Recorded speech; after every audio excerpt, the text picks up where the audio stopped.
रखे। और मुझे उम्मीद है, मैं अक्सर देख रहा हूं कि इसमें ज्यादातर मुझे नौजवानों के चेहरे नजर आ रहे हैं। खुद भी आप नजर मार के देख लो, मेरे हिसाब से 95% नौजवान लोग हैं, मुश्किल से 5% सफेद बालों वाले लोग मौजूद हैं। इसका मतलब क्या गया? इसके दो मतलब मैंने निकाले हैं। एक तो लोग ये कहते हैं जवान दीन से दूर हो रहा है। मैं कहता हूं महफिल मुस्तफा में आके देख, जवान दीन से दूर नहीं, जवान मदीने के करीब होता जा रहा है। ये 95% लोग बैठे हुए अक्सर काले बाल वाले हैं। ये बता रहे हैं हुजूर से इश्क के लिए उम्र का कोई तकाजा नहीं होता है। ये जरूरी नहीं है कि अगर आपने 15 साल एतकाफ किया है तब इश्क होगा, आपने 20 साल रोजे रखे तब इश्क आएगा। महबूब का इश्क है, ये इबादतें नहीं देखता, ये अदब देखा करता है, अदब वालों के सीनों में उतरता है। दूसरा एक नतीजा मैंने ये निकाला, आपको इस महफिल में 95% जवान, 5% बूढ़े नजर आ रहे हैं। उसकी वजह यह है कि लोग बुढ़ापे को कम पहुंच रहे हैं, जवानी में ज्यादा दुनिया से जा रहे हैं। एक वजह यह भी है। मेरी गुजारिश है, आज ले उनकी पनाह, आज मदद मांग उनसे, कल न मानेंगे कयामत में अगर मान गया। मैंने कहा एहसान मानो इमाम अहमद रजा का, एहसान मानो कि उन्होंने इतना बड़ा कर्म किया। इसकी सबसे बड़ी दलील मैं आपको दे दूं, जहां जहां पर इमाम अहमद रजा के चाहने वाले मौजूद हैं ना, खुदा की कसम वहां इश्क की शमा की रोशनी अलग ही नजर आया करती है, अलग ही नजर आती है। कई बार लोगों ने कई सारे एतराजात किए, कहने लगे लो जी तुम कहते हो आला हजरत को मानना जरूरी है।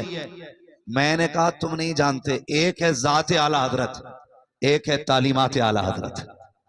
जात से इख्तलाफ करो चलेगा, लेकिन बात से इख्तलाफ करोगे तो नहीं चलेगा। चाहे वो इंडिया हो, अमेरिका हो, लंदन हो, फ्रांस हो, इमाम अहमद रजा की बात से इख्तलाफ करके आप कामयाब नहीं हो सकते। इसलिए कि इमाम अहमद रजा ने कौन सी बात की है? इमाम अहमद रजा ने वही बात की है जो अबू बकर सिद्दीक ने की थी, जो फारूक आजम ने की थी, जो उस्मान गनी ने की थी, जो मौला अली ने की थी। मौला अली का इतना ताकतवर नाम है, कमजोर लेते तो ताकतवर की कमर तोड़ देता है। आप तो अल्हम्दुलिल्लाह 10-12 रोटी खाने वाले लोग हैं, आपसे ये नाम नहीं लिया जा रहा। बेटी अल्लाह बरकत दे। भाई सुन रहे मेरी बात? मौला, जब तक आप जोर से नहीं बोलेंगे मेरी सुई यहीं रुक जाएगी। मौला अली। ये पीछे वाले किधर से आए लोग हैं भाई? खा पी के आए हैं या खाली लंगर के सहारे आए थे? अगर लंगर का सहारा अच्छी बात है, मगर थोड़ा सा घर से खा के भी आया करो, ताकि सुभान अल्लाह कहने की ताकत बनी रहा करे। अब जो लोग घर से खा के आए हैं वो कहते हैं या रसूल अल्लाह, या रसूल अल्लाह।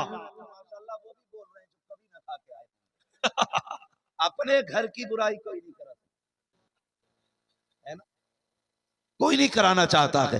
जरा कहते हैं और जोर से या रसूल अल्लाह, और जोर से या रसूल अल्लाह, या रसूल अल्लाह। इमाम अहमद रजा ने कभी अपने घर की बात नहीं की, जब भी बात की मुस्तफा के शहर की बात की। बेशक। और एक बात कहते थे मेरे इमाम, और सफे हस्ती से जाते जाते इंतकाल करते करते वो दुनिया को बता के गए, ऐ इश्क तेरे सदके जलने से छुटे सस्ते, जो आग बुझा देगी वो आग लगाई है, वो आग लगाई। हो सकता है कोई खानदानी होने की वजह से आला हज़रत से चिढ़ जाए, कोई शहर का होने की वजह से चिढ़ सकता है, हो सकता है किसी को इसलिए भी आला हज़रत से चिढ़ हो कि उसकी दुकान इतनी नहीं चलती जितनी बरेली वाले की चलती। वाह वाह वाह वाह, सुभान अल्लाह। सबकी दुकानें हैं, बरेली वाले का कारखाना है। सुभान अल्लाह। हाँ, सबकी दुकानें हैं, बरेली वाले का कारखाना है। मैं कहता हूं अगर आला हज़रत ने गलत कहा हो तो आज ही से हम आला हज़रत को छोड़ देंगे, और अगर सही कहा है ना तो फिर तू भी आ और कह मैं मुजरिम हूं आका मुझे साथ ले लो, के रस्ते में है जा बचा थाने। नारे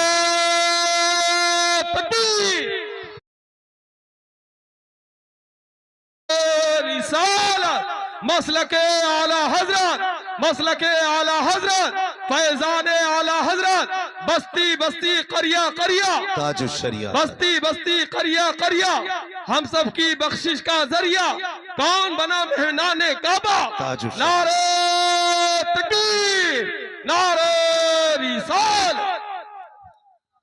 ये सोचना चाहिए। अभी कुछ दिन बड़ा प्रोपेगेंडा चला, लो जी ये कह दिया मसला के आला हज़रत को, वो कह दिया मसला के आला हज़रत को। मैं कभी कभी सोचता हूं, ना मेरे पास इतनी उम्र है जो मैं तजर्बे के नतीजे पे कुछ कह सकूं, ना मेरे पास इल्म है जो मैं काबिलियत दिखा सकूं। बस कितना जानता हूं, तुम्हें माना तुम्हें जाना, ना रखा गैर से काम, लिल्लाहिल हम्द में दुनिया से मुसलमान गया। बस इतना अपने पास है, और ना मैं कोई जमींदार हूं। गुजारे कैसे होते हैं तेरे टुकड़ों पे पले गैर की ठोकर पे लगा, सुभान अल्लाह। झिड़कियां खाए कहां छोड़ के सदका तेरा। मैं कहता हूं भाई इतने अंधे ना हो, सिर्फ जात मत देखो, बात भी देख लिया करो, बात भी देख लिया करो। सारे सादात मेरे सर के ताज है, जब तक उनका अकीदा दुरुस्त है। सारे सादात, उनकी मोहब्बत हमारे ईमान का हिस्सा। बेशक बेशक। लेकिन वाहरे अहमद रजा तेरी निस्बत पे कुर्बान जाए, तुझे रब ने कैसा बनाया कि सादात भी मसला के आला हजरत कहने पे जोर लगाया गया। सुभान अल्लाह सुभान अल्लाह। और बड़ी बात बता दूं, बुरा लगे तो लगे, मैं आई ना हूं दिखाऊंगा दाग चेहरे, जिसे खराब लगे सामने से हट जाए। जिंदाबाद। और सुनिए, सारे सादात हमारे सर का ताज, जो जमीन पे हैं या जमीन के अंदर है, हमारे लिए उनकी इज्जत के लिए इतना काफी है कि उनकी रगों में मौला अली का लहू है। सुभान अल्लाह सुभान अल्लाह। खूने मौला अली है, दूधे फातिमा जहरा है, इज्जत के लिए इतना काफी है। मेहरबानी। लेकिन मैं एक ऐसे कलंदर को जानता हूं जिसे दुनिया सरकार उवैस मुस्तफा वास्ती कहती है। सुभान अल्लाह सुभान। और मैं, बहुत गौर से मेरी बात सुनिएगा भाई, मैं किसी का इनकार नहीं करता, जिसको जहां से मिल रहा कि वहां से ले, मगर याद रखिएगा किसी की तौहीन करके कहीं से नहीं मिलेगा, जब भी मिलेगा अदब करके मिलेगा। और एक बात बता दूं, यकदरगीर महकमगीर, जो भी पकड़ना मजबूती से पकड़ना है। खुदा का शुक्र है मेरे मुर्शिद को दुनिया ताजुश शरिया कहा करती है। सुभान अल्लाह। और उसी ताजुश शरिया ने फरमाया था अपने सारे मुरीद में उवैस मुस्तफा के हवाले करूंगा। तो मेरे जहन में एक बात आई, मैंने कहा यार ये कुछ तो होंगे जिसके हवाले पूरी टीम करने के लिए मेरे मुर्शिद ने कहा था। जब वहां पहुंचा तो मैंने देखा, न पूछ इन खिरका पोशों की इरादत हो तो देख इनको, यदे पैसा लिए बैठे हैं अपनी आस्तीनों में। तो मैंने उनको अक्सर, आपने भी सुना होगा, वो कहते हैं जब तक जिंदा रहना मसला के आला हजरत पे कायम रहना। सुभान अल्लाह। ये क्यों कहते हैं वो?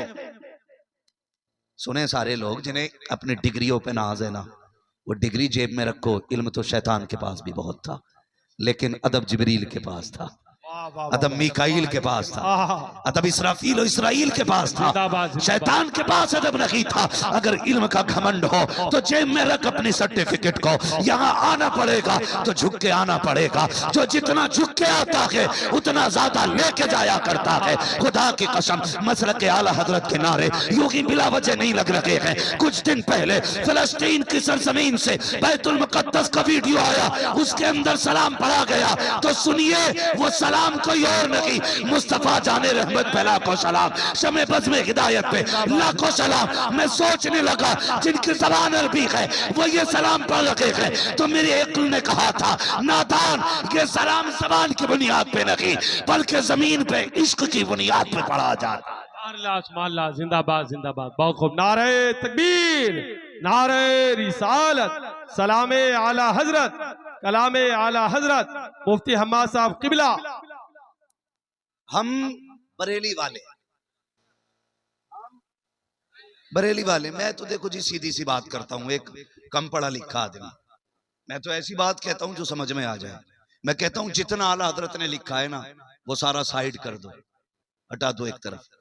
फिर मैं चैलेंज करता हूं बदअकीदों से मुनाजरा जीतने के लिए, बताओ हथियार कहां से लाओगे? हम इतना जानते हैं इतना जानते हैं खुदा की कसम, भले ही वो बरेली को माने ना माने, लेकिन आला हज़रत की फतावे रज़विया उसके घर के अंदर तक रखी हुई है।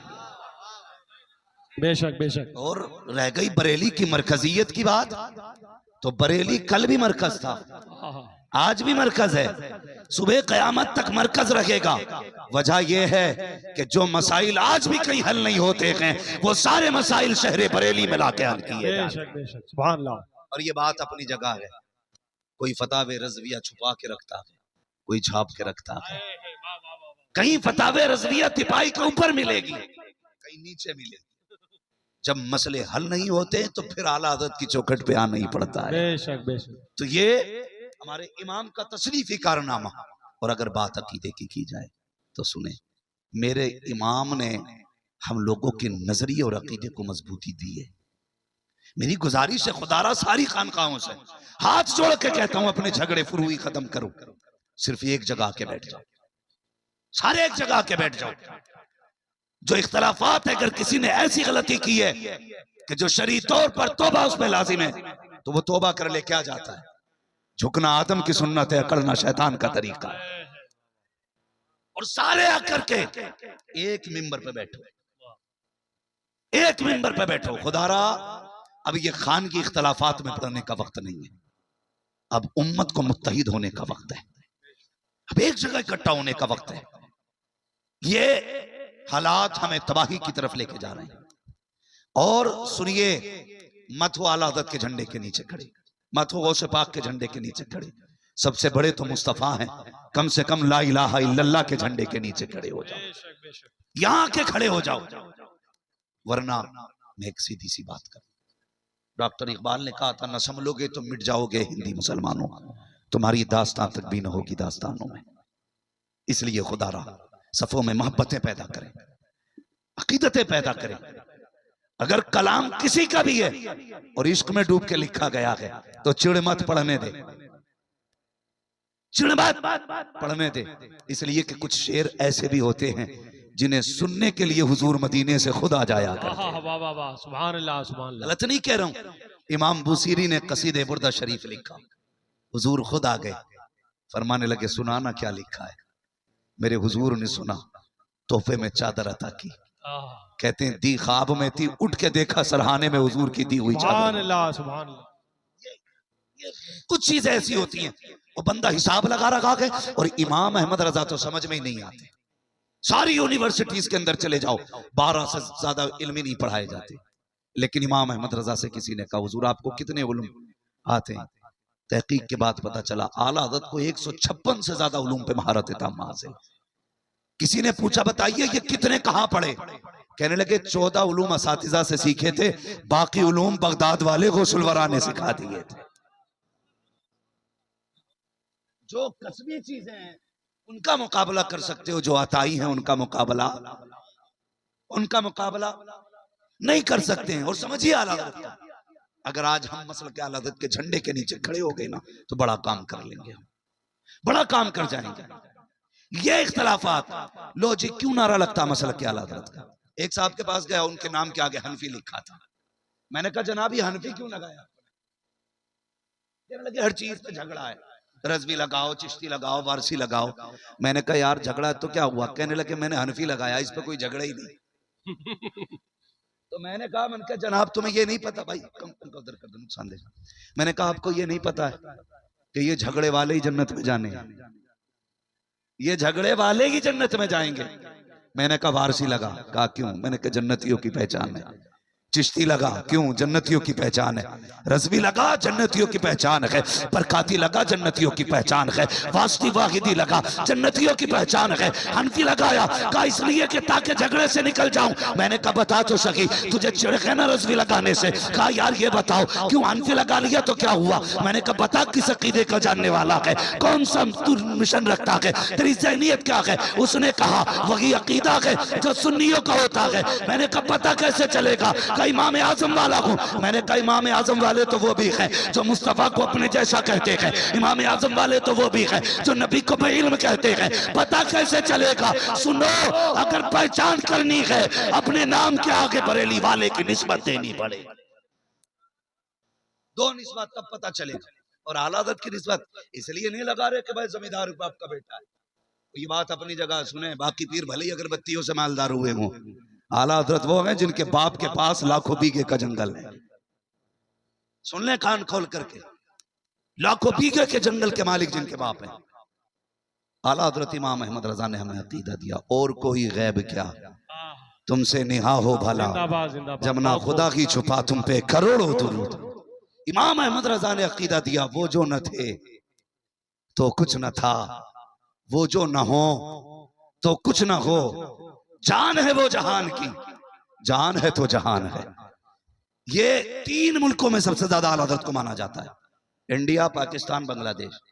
और इन 3 मुल्कों के अंदर जैसे हुजूर की विलादत का जश्न मनाया जाता है ना, पूरी दुनिया में इस तरह का जश्न नहीं मनाया जाता। इसकी वजह यह है, यहाँ जलसों को रिवाज देने वाली जात इमाम अहमद रजा की जात है। 12वीं शरीफ पर लोगों के जहन को इस तरफ घुमाने वाली जात इमाम अहमद रजा की जात है।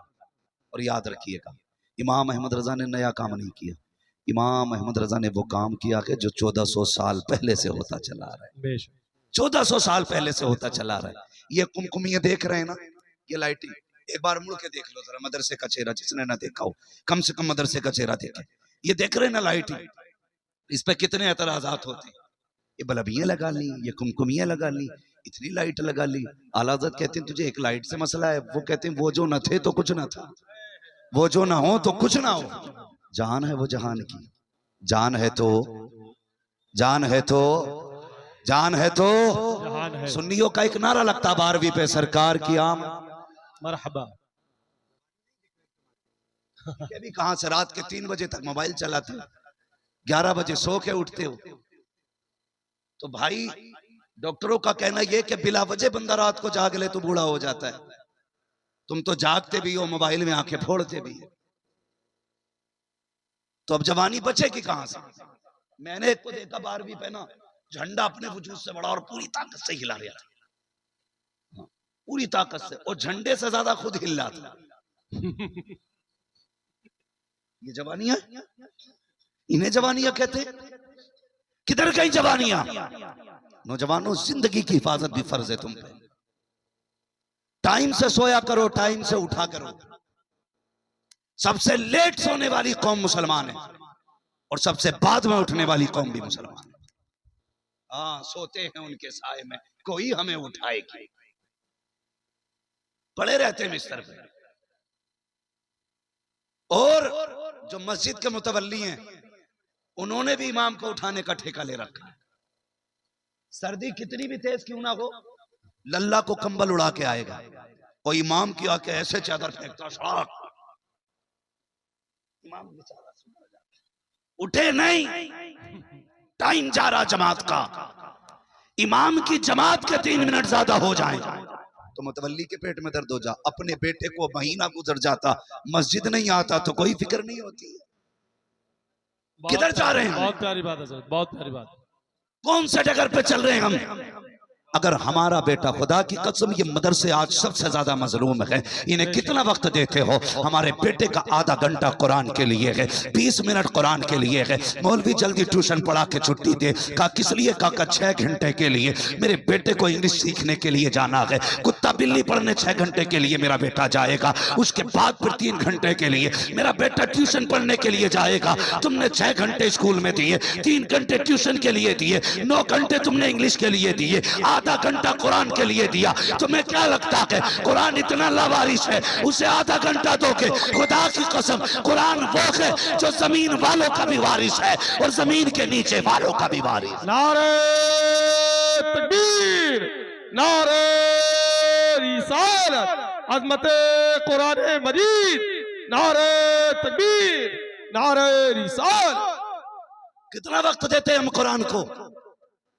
और बेटा अगर स्कूल जाने में लेट हो जाए, अम्मा का देखो सर में दर्द चक्कर आ रहा है, बाप कहता शर्म नहीं आई, उठा नहीं है, कभी सर पे हाथ मार रहा है, कभी बीवी से कह रहा है तेरी खता है। मेरे भाई तेरा बेटा एक दिन स्कूल नहीं गया, पूरे घर का मिजाज खराब हो गया, सबके जहन पे एक जोर वो बोझ आ गया, हमारे बेटे की आज गैर हाजिरी हो गई। बता तो सही 5 बार मस्जिद से कहा गया हय्या अला सलाह हय्या अल फलाह, एक बार भी तुमने बेटे से कहा कि नहीं? बेटे नमाज के लिए पुकारा गया, तू क्यों मस्जिद नहीं गया है? बेटे मुअज्जिन ने कहा था आओ कामयाबी की तरफ, तू मस्जिद क्यों नहीं गया? खुदा की कसम खा के कहता हूँ, जिस दिन स्कूलों की तरह लोग अपने बच्चों पर नमाजों में बाज पुरुष करने लगे, गैर हाजिरी पे अगर टोकने लगे, कसम खा के कहता हूँ दुनिया की कोई भी ताकत तुम्हारा कुछ बिगाड़ नहीं पाएगी, इसलिए कि जो खुदा का हो जाता है कायनात उसकी हो जाया। जिंदाबाद जिंदाबाद, बहुत खूब माशाल्लाह।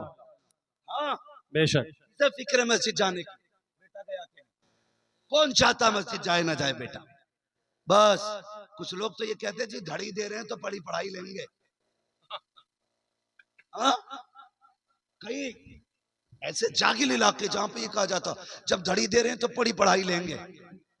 यही बात है अल्लाह की, ये सब पे फर्ज है बच्चों को आदी बनाओ मस्जिद में भेजने का। मैं तालीम का मुनकिर नहीं हूं, तालीम का मुखालिफ भी नहीं हूं। मैं चाहता हूं आपके बेटे IAS IPS बने, हाँ MBBS हो, अच्छी तालीम हासिल करें, लेकिन उससे पहले अपने बच्चों को मुस्तफा का दिया हुआ कुरान पढ़ाया जाए। बेशक बेशक, सुभान अल्लाह। कुरान, वरना बहुत कम ऐसे लोग हैं जो इस लाइन में जाने के बाद इस्लामी मिजाज बचे। ज्यादातर क्या कहते हैं जी ठीक है बस अल्लाह रसूल को मानो, बाकी मौलवियों के चक्कर में ना पड़ो। ये ज्यादा काबिल लोग अपने आप को समझते हैं, जो डॉक्टर इस ज़हनियत के लोग हैं, बहुत कम बचते हैं। मैं कहता हूं 3 साल अपने बच्चे के मदरसे में गुजरवा दे, खुदा की कसम किसी भी तालीम को हासिल कर लेगा, वो सब कुछ छोड़ सकता है, हुजूर की गुलामी का दामन नहीं छोड़ सकता। बेशक बेशक, सुभान अल्लाह। क्योंकि उसको मदरसे की हवा लग गई है, और जिसे मदरसे की हवा लग जाती है खुदा की कसम फिर उसका रिश्ता मुस्तफा से मजबूत हो जाता है। मेरे कई सारे साथी हैं जो अल्हम्दुलिल्लाह आज IAS बन चुके हैं, कई सारे मेरे क्लासमेट ऐसे हैं कि जो आज यूनिवर्सिटीज के अंदर प्रोफेसर हैं, पढ़ा रहे हैं, मगर खुदा की कसम उनकी बोलियों से इसके मुस्तफा उनकी बोलियों से महका करता है, उनके अंदाज से लगता है कि इनके वजूद में इश्क़ मुस्तफा है। वरना जिसकी इंग्लिश अच्छी हो गई वो फिर कहाँ रहा मुसलमान है? वो तो अगर उसका बस चले तो नमाज भी अंग्रेजी में पढ़े। जानता हूं मैं ऐसे लोगों को जो ज्यादा काबिल हो गए इंग्लिश में, यहां तक कि वो पहनते पजामिया पता नहीं क्या बोलते हैं, इतनी पैंट होती है, हाफ टी शर्ट, नंगे सर आ गया, एक टांग इधर जा रही है उधर जा रही है, ऐसा लग रहा जिसने जितनी में पैर फैला लिए उतनी उसकी। हाँ? कह रहा बस ये दीन है। दीन ये नहीं है, दीन ये है जान है इश्क मुस्तफा। रोज फजू करे खुदा, जिसको हो इश्क का दर्द का मजा नाज़े दवा उठाएगी। जिंदाबाद जिंदाबाद, ये है इस्लाम। माशाल्लाह। सीखिए और जानिए, अपने बच्चों को दीन सिखाइए, तालीम दीजिए बच्चों को। लेकिन मेरी गुजारिश सिर्फ इतनी है, खुदा के वास्ते अपने बच्चों को दीन का आदी बनाओ, मदरसों में भेजो, रिश्ता जोड़ो मुस्तफ़ा से बच्चों का। तुम नहीं जानते हो उनके जो हम गुलाम थे, खल्क के पेशवा रखे, उनसे फिरे जहां फिरा, आई कमी वकार में। अगर इज्जतें चाहते हो मुस्तफ़ा से वफा करो, तरक्कियां चाहते हो मुस्तफ़ा से प्यार करो, कामयाबियां चाहते हो मुस्तफ़ा से प्यार करो। जो यहाँ उनका हो जाएगा खुदा की कसम उसकी दुनिया भी कामयाब हो जाएगी, आखिरत भी कामयाब। जिंदाबाद जिंदाबाद, बहुत खूब माशाल्लाह।